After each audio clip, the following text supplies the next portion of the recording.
Good to have you with us here watching the news. I'm Avni Raja. Let's start off with the latest as far as the Russia-India talks are concerned. Now, Russian Foreign Minister Lavrov reached PM Modi's residence, and the meeting between the two is currently underway. Earlier, External Affairs Minister Jaishankar held talks with his Russian counterpart Lavrov. This is the first visit of a Russian foreign diplomat since the war began. The high-level talks took place in the backdrop of indications that India could buy greater volumes of discounted Russian oil, and both sides were keen on having a Ruble-Rupee arrangement for bilateral trade. Russian FM hailed India's stand on the Ukraine-Moscow issue. Meanwhile, Jaishankar emphasized the importance of ceasefire and ending hostilities and said disputes should be resolved through dialogue and diplomacy. As using ruble and the rupee in our financial trade dealings, I would recall that many years ago we started moving in our relations with India, with China, and with many other countries from using dollar and euros to more and more use of national currencies.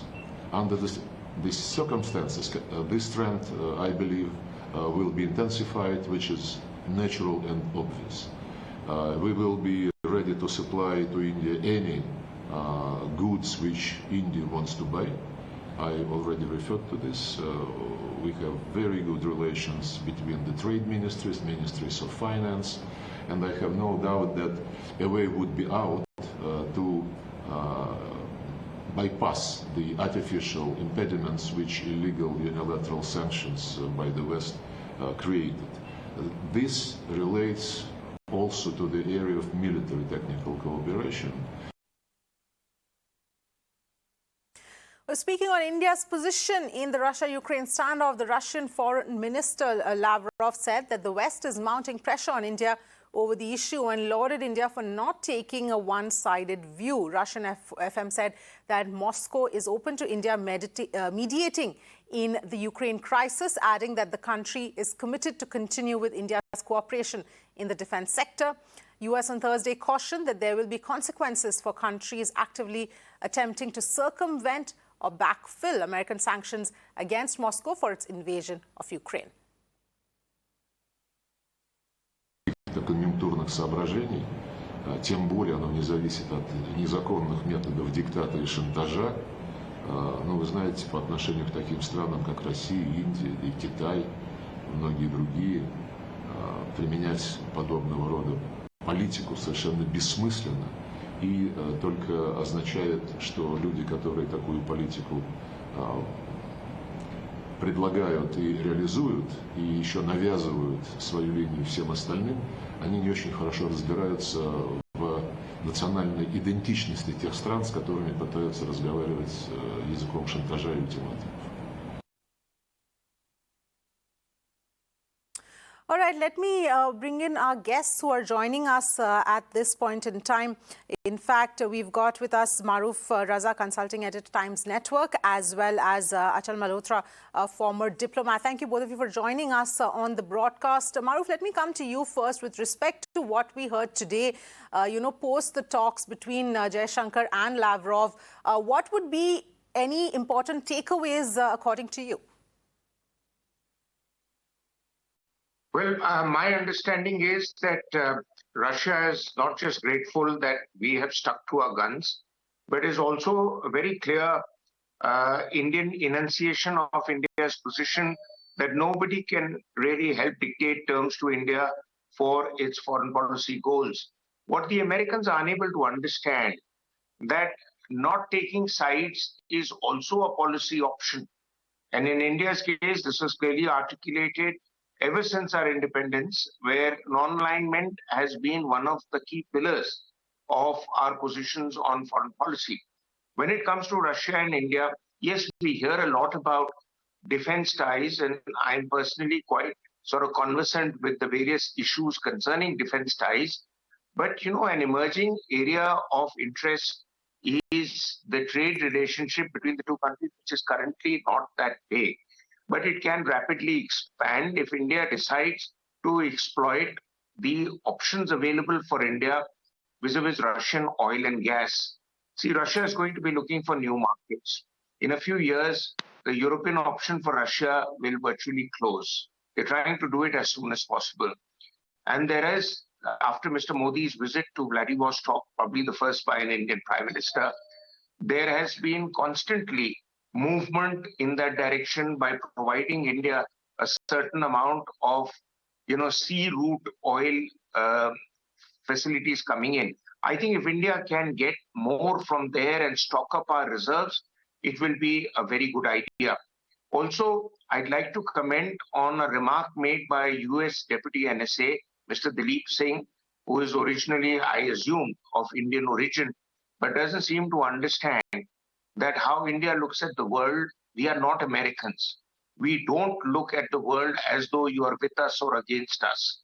Just because we engage with everybody in a conflict, which is a conflict over European territory, we actually should not poke our nose in there. And India is anyway averse to mediation. And even if Russia suggests we should mediate and we go and put our foot in there, tomorrow there will be others looking to mediate over the Kashmir issue, which is what we are allergic to. And so therefore, I think overall, we should continue with the policy that we have adopted. It's a well thought through approach. And Americans will push as hard as they can. But please remember, in many of the international conflicts in the last 30 years, the Americans have gone ahead without a formal UN support and resolution supporting their operations, what they called a coalition of the willing. So they've got enough of a coalition now. I don't know why they are trying to go the whole hog and use the sanctions route against Russia to have a regime change. Not that what Mr. Putin has done is right, but for America, they have earlier been adopting force for regime change in Middle Eastern countries. Now they are adopting sanctions because none of the American European allies have the stomach to take on Russia in a full-fledged conflict. Yes, Russia's conflict in Ukraine has not gone as per Putin's plans, but even then, Russia is a formidable foe to have. And one point I wish to make is that Russia, when Mr. Putin came to India in December in a short visit, had offered that it can actually step in and bring some kind of normalcy in ties between India and China. We should consider that as an option because just engaging with China, we are engaging with certain disadvantages. And I don't think over the last 2 years of engagement, we have been able to prove that we can get the better out of Chinese despite any rounds of talks. You need to exercise pressure on China, and we can exercise strategic pressure on Russia that our further purchases, engagement with you, and oil and trade bargains with you will be linked to how much pressure you can put on China. And China, in turn, then feels the pressure to engage with India. I mean, that's the triangle I would be looking at. Okay, right. Achal Mohitra, coming to you here, if you would also like to weigh in on this entire issue, because like we all know and we've been talking about, it is a tightrope walk as far as India is concerned. And now, of course, with this potential oil deal with Russia, Lavrov's visit, how do you view all of these developments? Hello? Achal Mohitra, is my voice reaching you? Yes, now I can hear you. Can you very briefly repeat what you said? Yes, my question was if you would like to weigh in on all of these developments that we are seeing here with respect to the tightrope that India is walking at this point in time. Well, first of all, I don't think it is a tightrope walk to the extent that we have taken a principled stand. And as Maruf has also very clearly said, it's based on our own national security interest, and it's also we are guided by the fact that this is something which is happening on the European territory, and we have to primarily take our national interest into context in the given context. We have a long-standing relationship with Russia, and we have been dealing with them particularly in two sectors, which is energy and defense. And our dependence on Russia continues to be heavy still in the field of defense. And also, as far as energy is concerned, we have been trying to diversify our sources of procurement to the extent possible. And in this particular case, even the Europeans can't pretend that they are right and we are wrong, because the European Union has decided not to declare any sanctions on Russian oil. It's only Americans who buy only a small quantities of energy resources from Russia. So that's double standards and all those kind of things are a separate thing. The moot point here is that we have taken a stand, and the West and the Americans are trying to influence us. They are nudging us for some time now, and on one pretext or the other, they are trying to, push us into changing our stance. They want us to join the American and the Western chorus in condemning and deploring Russia, and which we have refused to do that. And I think receiving Lavrov while the conflict is on is a statement in itself. Yes. That we are willing to we are willing to engage Russia, whatever be your conflict with Russia.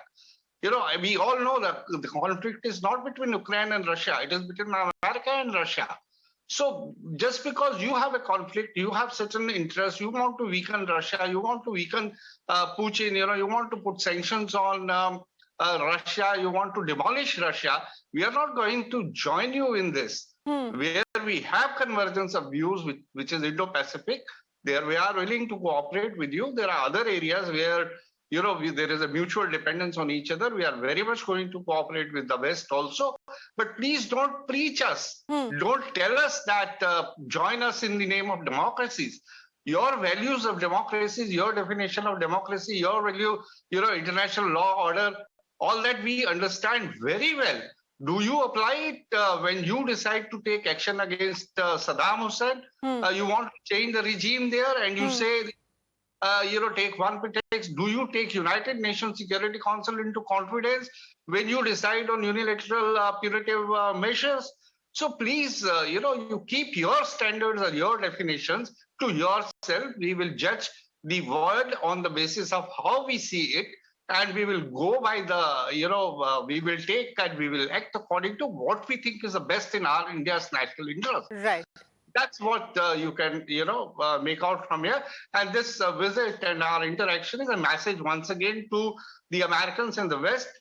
Leave us to ourselves. We will do what we think is right. Yes, absolutely. Maruf, just diverging a little bit, your quick assessment on, what it's looking like in terms of the talks at this point in time. Multiple rounds of talks obviously going on, but, now and then it seems like there could be a resolution, but then again, there seems to be a few steps backwards. You see, two things you need to understand when you look at the context, conflict in the context of what could come out of it in the long run. First is, how did the conflict start? It didn't start because Russia moved into the Donbas region or Russia moved troops into Ukraine. It started much longer time back, because over the last many, many years, America and its friends in Europe have been doing everything to rub Russia's nose onto the ground, particularly in the aftermath of the collapse of the Cold War. I remember visiting Moscow just after the Cold War with a lot of Westerners because I was studying abroad. And I saw the smirk on all their faces as though, oh, so this is the so-called superpower. So this is what has become of it. And the Russians were quietly bearing up to their humiliation. Putin was one of them. Of course, I have not met Mr. Putin, but he saw the efforts being done by US-led coalition of Western countries to make Russia look small. And particularly in the aftermath of the Budapest Agreement of 2008, every effort was made by America and its allies to dismiss what was agreed and make Russia eat humble pie.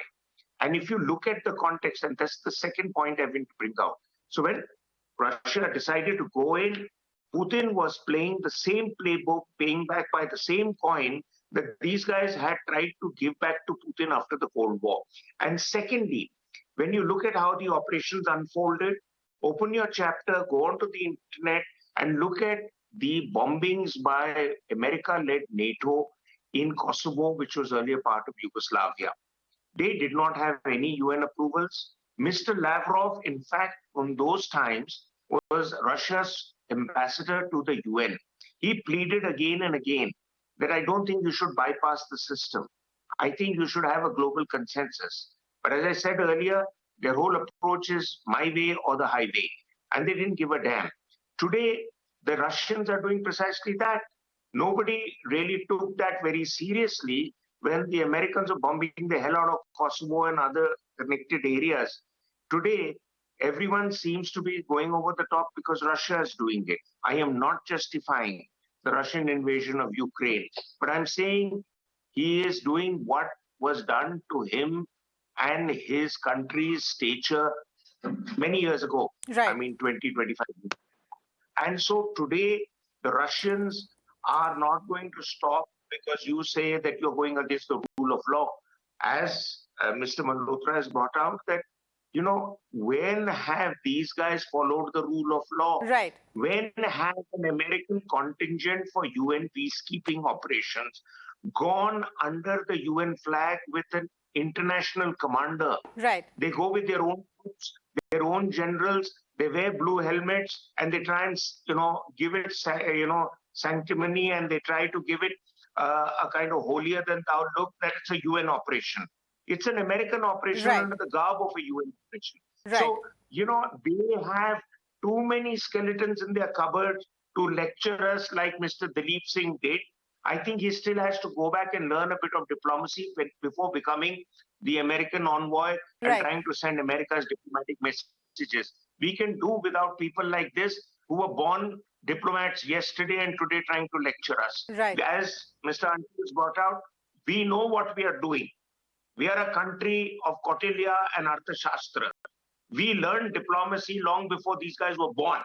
Yes. So we don't need to be taught lessons by them. Yes. And we know what our national goals are. We are going to achieve that. Yes. And what is going to happen? Did any of them utter a word against the Chinese when the Chinese intruded into Ladakh? No. They will not again. Mr. Dalip Singh is trying to tell us, will Russia come to your side?